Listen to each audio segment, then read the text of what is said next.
আসানসোলে কুলটির চৌরঙ্গি মোড় থেকে চিত্তরঞ্জন যাওয়ার রাস্তায় দেন্দুয়া রেলগেটের কাছে রাস্তা যেন একেবারে মৃত্যু ফাঁদ হয়ে উঠেছে। রেলগেটের কাছে এবড়ো খেবড়ো ভাবে বসানো স্ল্যাব বৃষ্টির জলে ডুবে এখন দুর্ঘটনার দোষর হয়ে উঠেছে।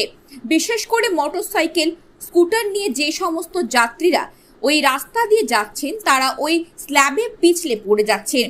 এখনো পর্যন্ত দুর্ঘটনার শিকার অনেকেই হয়েছে। গুরুত্বপূর্ণ এই রাস্তাটি চিত্তরঞ্জন থেকে 19 নম্বর জাতীয় সড়কে এসে সংযোগ হয়। চিত্তরঞ্জন, হিন্দুস্তান কেবলস, রূপনারায়ণপুর সহ সালানপুর বিভিন্ন জায়গায় যাওয়ার জন্য এই রাস্তাটি গুরুত্বপূর্ণ রাস্তা হিসেবে চিরকালই পথ রাস্তার ওপরে এমন মৃত্যু ফাঁদ হয়ে আছে। পথচারীরা জানাচ্ছেন প্রতিদিনই ঘটছে দুর্ঘটনা।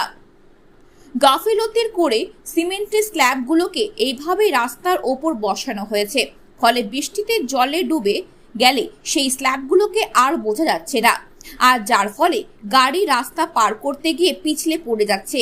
দুর্ঘটনার শিকার হচ্ছেন মানুষজন। এভাবে চলতে থাকলে প্রাণহানিও ঘটতে পারে বলে পথচারীরা আশঙ্কা প্রকাশ করেছে। তারা চাইছেন অবিলম্বে এই রাস্তাটি মেরামত করা হোক।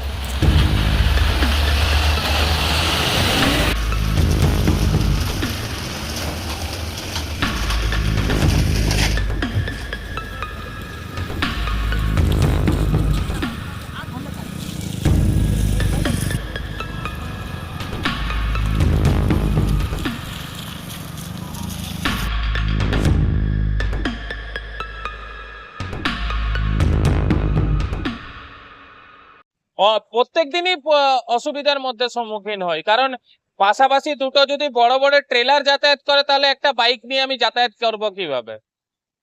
স্ল্যাব উল্টো হয়ে উবুড় হয়েছিল দুদিন আগে, বৃষ্টির আগেও, বাট তারপরেও ঠিক করা হয়নি। সেটা যে কোনো সময় ঘটতে পারে। প্রচুর হয়েছে, সব সময় হচ্ছে, বর্ষাকালে আরো বেশি হবে। নিশ্চয়ই চাইবো যত তাড়াতাড়ি সম্ভব তাড়াতাড়ি ঠিক হোক। সুজয় মুখার্জি।